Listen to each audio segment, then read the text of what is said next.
Welcome in to another edition of Choose from Home. This is another video that will go through these PowerPoints, your study guide, hopefully, if you are reading or seeing this visually. For Chapter 1, Section 2, we will have a quiz on these notes, but these notes are just a small portion of the overall reaching gravitas of what we have to do for Chapter 1 and Chapter 2 test. So sit back, relax, listen to my voice, my soothing voice, and we will get through another lecture video. So, let's begin, shall we? Move my picture box up just a little bit so you can see just a little bit better. So this is Chapter 1, Section 2, studying places and those awkward people. People are just awkward at times, wouldn't you say? Now, to understand what happened in the past, you kind of need to know where the events took place and who was involved. Wait a second. That sounds a lot like geography. I don't like geography. If you're thinking to yourself right now that you've sit through a class on geography and you didn't like geography, well, that's okay. But geography is actually a big part in world history. Yes, it is. Even if you didn't like geography, if you don't like studying about rivers, mountains, hills, and valleys, those are very, very strategic. Think about it this. If you are in a brand new world, in the beginning of world history, trust me, brand new world, your surroundings,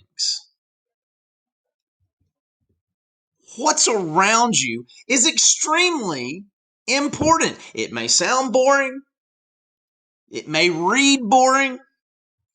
You may have had geography teachers in the past that were boring, but strategic locations are extremely important. Where people developed. Why? I'm thirsty. You gotta have water. You gotta have water to drink. So you're gonna have to set up and be near a water source. As the population increases, and there's all these other weird people that surround you, you might want to pick a location that's not easy to get to. Or have mountains or hills that surround you and your family that it's hard to get to. Maybe protection from large groups. Geography can be extremely interesting depending on the setting and environment you yourself make it out to be. Circle B on your screen if you can, because this is going to be a quiz question. This is going to be a test question. What is geography? Well, Coach Hughes, geography is the study of the Earth's physical and cultural features, such as mountains, rivers, people, cities, and countries. Oh my! All of that is geography, and all of that is extremely important in the grand scheme of what we call world history. Without these items, and without knowing and understanding these items, it's going to be hard to get started in what we are currently studying, world history. So, if we look at the next slide here, studying places and people continued. Now, one thing you need to know about geography, it has two areas of study: physical and human geography. And you're going to have to know both of those items and what the differences are for your next quiz, and it's going to be on your test as well. So, what are the definitions? Well, physical geography is the study of the Earth's land features, something that you can reach out and touch. Physical. All right? It's something that you can touch. The human geography is the study of people. You, all your weird family and your relatives and the people out there, and the places where they live. Okay? Physical, I feel like Hulk Hogan. Look at these 24-inch pythons. And the human is the more thinking aspect of it. Now, physical geographers study the environment, things that you can see, things that you can touch, which includes all the living and non-living things that affect an area. Okay? Now, the most important features of the physical geographies are, of course, the landforms. The natural features of the land surface. Is the land tall like a mountain? Does it dip valley-wise where you can see from the top of the mountain down to the lovely valley? Rivers, valleys, and mountains. Physical features and locations that tell historians about the ways people lived. And some of this is guesstimation. Some of this is, I see what we have here, and I'm going to guesstimate how people lived a long time ago. So, all of this is extremely important to kind of root around and discover how these physical features affected people long ago. Now, physical geographers also study things like climate, the weather conditions in a certain area over a long period of time. A long period of time. Yesterday's thunderstorm, if you had a thunderstorm yesterday, that's weather. Okay? Climate is very long. Okay? And climate has changed many times since the creation of this planet. One thing that I was kind of astonished about as I was learning, just like you are now, is when you look at the history of the planet, it seems like people talk about the Ice Age. One. The Ice Age. In fact, when you study the broad history of this great planet, we have actually been through a number of ice ages with an S. And that's pretty astonishing.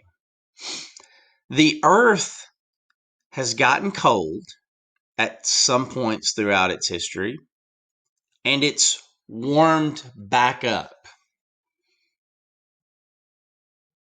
And we have things that we talked about from section 1. Fossils. We have artifacts that kind of collaborate that. And I've always been astonished about this. I thought we only had one ice age. Have you seen the Disney movie or the Pixar movie, Ice Age? I thought there was just one. There's been multiple ice ages. In fact, we've only been able to keep somewhat of continuous weather record since probably the late 1800s, early 1900s. And we have some diaries and written records about weather in ancient world history. But as far as a continuous written record, it was a short amount of time considering the planet and how many billions of years old it is. So, climate is long. I caught a fish. It was this big. Weather conditions, certain area, short period of time. Thunderstorm yesterday, weather. Climate, long period of time. All right. Human geography. Specialists in human geography study many interesting questions about how people and the environment affect each other. That kind of makes sense, doesn't it? In the summer here in the South, it's hot. I just took a shower and I'm dripping wet because I stepped outside. Things like humidity. All of this is environment. Now think about this. Talking about here in the great state of Alabama, in the summer, we have something called humidity, water particles in the air. You take a shower in August, you step outside, and then you just bead of water, sweat because it's in the air. And you know what? It's uncomfortable. It makes your clothes all sticky. I don't like that. I don't like it. So a lot of times we go back into our nice air conditioned houses. It's nice. We know how the environment is affecting us. But in other areas of the country, take Phoenix, Arizona, Flagstaff, Arizona, anywhere in Arizona, you go out there and you step outside and it could be literally 112 degrees Fahrenheit and you don't sweat. There's no humidity in the air in Arizona.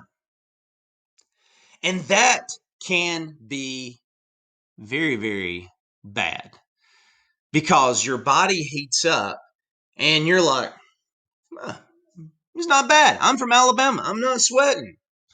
And the next thing you find out, you're in the ER, you're passed out of a heat stroke because your body overheated, but the environmental factors didn't let your body kind of know like it would. It could be 82 degrees, 82 here in the state of Alabama, and you step outside and you're like, ugh, it's a lot. I'm miserable. My clothes are sticky. That's because the humidity is in the air. You go out to Arizona, there's no humidity. And that is a big factor. And that is how people and the environment affect each other. The Alabama environment affects people differently than the Arizona environment. It's kind of an alert here in Alabama. It's hot and we don't like it. Arizona, like, little Smurf. You watch the Smurfs, right? You go on about your business in Arizona and you don't know that you're getting too hot. It could be dangerous.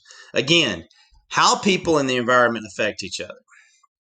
Now, specialists in human geography study many interesting questions about how people and the environment affect each other. We just kind of went over that. Different environments help contribute to different cultures because people made use of the resources in their region. Okay? Again, people in the southeastern United States do things differently than people in the southwestern part of the United States. And it has a lot to do about that environment. Humidity, no humidity. Okay? Cold, not cold. All right? In the Northeast, it gets colder quicker than it does here in the South. And that culturally affects the things that we do at certain points of the year. Now, no two places are exactly alike, and that can be said for even the great state of Alabama. That is why geographers try to understand how different locations can affect human populations or groups of people. The things that we do up here, have I got my finger pointing right? Whatever. The things that we do in North Alabama are not exactly the same that we do in the southern region of Alabama, especially up here in lovely northern Alabama, because we're at the tip of the Appalachia mountain range. So we have a lot of mountains and valleys, which affects daily life. Down here in Baldwin and Mobile counties, where the lovely Beach Orange and Gulf Shores is, they do things differently because of their location and because of the landforms there. Geographers use maps to study and compare locations as well. Here in the state of Alabama, we're broke up into 67. I never know where the camera is on this thing. 67 different counties. And to some degree, some of the counties are very much alike, and then some are extremely, extremely different. And there's different types of maps. A map is a drawing of an area. Some maps show physical features, like the map presented here. You can see over in the west coast of the United States, that's the big Rocky mountain range. And then over here in the eastern part, even way down here in North Alabama, you can see, like I was saying a second ago, the Appalachia mountain range we're at the tip at. The rivers, all of these things can be shown here. Other maps show in that previous slide, go back to that previous slide, not physical, but boundaries, states or countries. The state of Alabama here is broken down to 67 counties. You don't see the physicality of this map, that you can't see the mountains, the rivers, the lakes on this map. This is a boundary map. The next map, there is your rivers, mountains, lakes, streams. Oh my. Okay. So there are different types of maps. And I want to say that you probably need to know that for the quiz and the upcoming test. All right. Now, studying location is often helped by learning about something called regions, or areas with one or more features that make them different from surrounding areas. Okay? Think of it in terms of football. Roll Ted. The Southeastern Conference, the Big Ten, the Big 12. These are basically broken down into different areas around the United States, regions. And we do things differently in the regions. Okay? Think about if you've ever visited a location or have ever lived in a different location other than where you're currently living. Okay? For me, the Southeast. Okay? If you go out on a Sunday and you're enjoying lunch, the most typical drink that people order on a Sunday at lunch is probably sweet tea. Now, this is going to be shocking. I particularly do not like sweet tea, but many of you here in the South do like sweet tea. I don't like unsweetened tea. I just don't like tea at all. Okay?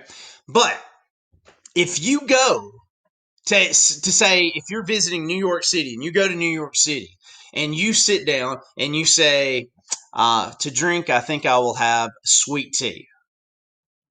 No, not going to happen. They don't serve sweet tea. Now you can get tea, but it's unsweetened. Mind blown right there. What? What do you mean if I go outside the southern United States, they don't have sweet tea? That's true. Think about this. Here in the South, especially when I was growing up, if you wanted, I want to say the word Coke, okay?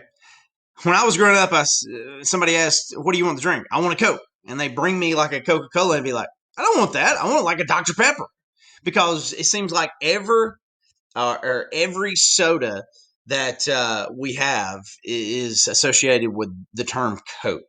And in different regions in the North, it's called soda and it's called pop. And there's different variations of words. So, what we're going to do, I'm going to show you this video from the Atlantic. Okay, may not watch all of it, but I think they do a good illustration of kind of showing you how people say things differently in different parts of the United States, and even the accents. And we'll talk about dialects in just a minute. Courtesy of the Atlantic. Soda pop Coke.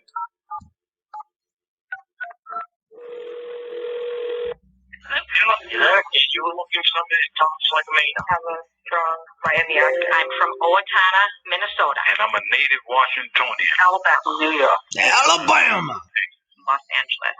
Albuquerque, Philadelphia. Map shows where responses are most common. The entire 49 years of my life. So what is your generic term for a sweet carbonated beverage?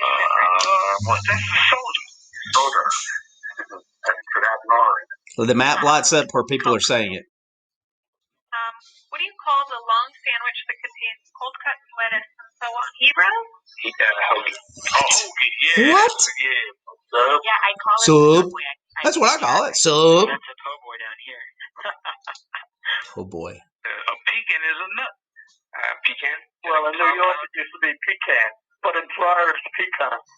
Okay, I say pecan. My granny says pecan. Can you say this word B-A-G? Bag. Bag. Bag? B-A-G. Bag. Okay, I say it wrong. Bag. What? Most people in Minnesota do. Roly-poly. Roly-poly. A tail bug. Oh, doodlebug. Doodlebug? What? Oh, I don't know what we're talking about. What is that? I mean, you're talking about shrimp? U-M-B-R-E-L-L-A? An umbrella? Umbrella. What other? Umbrella.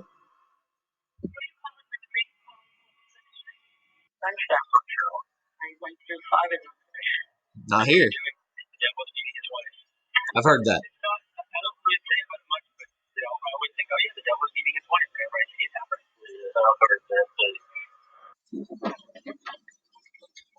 What's your general term for What do you call it? What do you call it? Say it in your mind. gym class? I would say sneakers. Sneakers. I would call tennis shoes. Here in the South, it's tennis shoes. Route. I know in Midwestern they call it a route. Route. Right. A route is when we're beating the other team in basketball by 50 points. That's a route. And what is your general term for a big road that you drive What do you call it? fast? Expressway? Nope. Freeway. I call it a Nope. highway. So I It's a highway. say highway. Subway. Subway. D-L. But in D.C. you call it the Metro. Metro. The T. My mom works for BART, so BART. So many different terms for the same thing. Standing in line. I'm standing in line. Waiting to get into somewhere. I'm standing in line. I'm online. Online.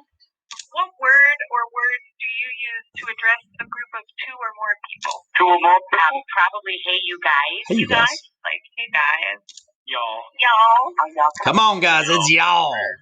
So if I was in Philly, I'd probably say, hey, use. Use? What? The best people. What? What do you call the box you bury a dead person in? A coffin. A casket. Okay. M-I-R-A-C-L. Miracle. All right, so you kind of get the point there, courtesy of the Atlantic. Now, so different people in different parts of the country, even though we're all Americans, it's just different. Okay? So, make sure we got all that. The regions. We're all the same, but we're different. And we need to know these differences. Okay? All right. Dialect. Dialect is another term that's going to be on your quiz. It's going to be on the test. A variety of language spoken by a group of people having features of vocabulary, grammar, and or pronunciation that distinguishes us from other varieties of the same language. I guarantee you, if you are a true Southerner and you go to, let's take New York, just picking on New York here, you go to New York and you are just having a casual conversation with someone, you will probably get some stares. Not necessarily making fun of you or anything else. In fact, people may even come up to you in New York and say, say something. Excuse me? Talk. Say something. Say something. They just want to hear your voice. The Southern accent is a very, very popular accent. A lot of people try to speak Southern, even in movies, and to some degree, some people do well enough job with it. Some people not so much, but people want to hear um, people with a Southern accent to speak. I myself, I am admired with the British and Australian accent. Good day, mate. Put another shrimp on the barbie. Terrible, I know, but I've always been. In fact, Siri here on my phone. Hey Siri, say something. Lormitsum, Dorlersit Amat, Consectatoradi Pasiki Elit, Septoiasmid Tempor Incident, Elaborate Dolore, Magna Aliqua. Wow. I did not expect her to speak a different language, but she has a British accent. So I've set my phone up because I like the British accent. Now, Jeff Foxworthy always had a bit that the Southern accent, because of our long Southern drawl, is not the most intelligent sounding accent. And you probably do not want to go to the doctor's office and have the doctor say, all right, here's what we're going to do. We're going to root around. We're going to take a little incision up there in the cranium and root around, get the clot out, and then stitch you back up. That's probably not what you want to hear when you go to the doctor, to be honest with you. But as far as how it sounds to some degree, people love the Southern accent. Ah, now let's get into kind of the Stone Age a little bit. We'll save that for chapter 2. Now, although humans have lived on the earth for more than 1,000,000 years, more fingers than I've got on my hands here, writing was not invented until about 5,000 years ago. 5,000 years ago. So again, guys, we have a pretty good written record 5,000 years up to now. But anything beyond 5,000 years, it's a guesstimation. Using fossils, using artifacts, using all these things that people have left behind, cave drawings, all of these things, if it's beyond 5,000 years ago, it's probably a guesstimation, a good guesstimation. But if you have a different opinion on this, by all means, who's to say that you are wrong? Historians call this time before there was writing prehistory. Circle it, remember it, ingrain it in your memory. It's probably going to be on the quiz, probably going to be on the test. So if it's beyond the 5,000 year mark, it's prehistory. That means it's a guesstimation. Probably a scientific guesstimation from people way smarter than me, but they do not have clear, cold facts. They only have what they say they think happened beyond that using those fossils. Whoa, Uncle George! Dadgummit, I forgot I used a picture of my uncle. Now, to study prehistory, historians rely on the work again, what we studied in section 1, archaeologists and anthropologists. Now, archaeologists again have found old bones that appear to be hominids. I'm terrible myself at pronunciation. Early ancestors of humans. Okay? So, I mean, if you couldn't take a bath daily, you'd probably look like that too. Discoveries of these ancient bones give us information about early humans and their ancestors. But again, 5,000 years beyond that point, no written record. This is all guesstimations. But not all scientists agree on the meanings of the discoveries.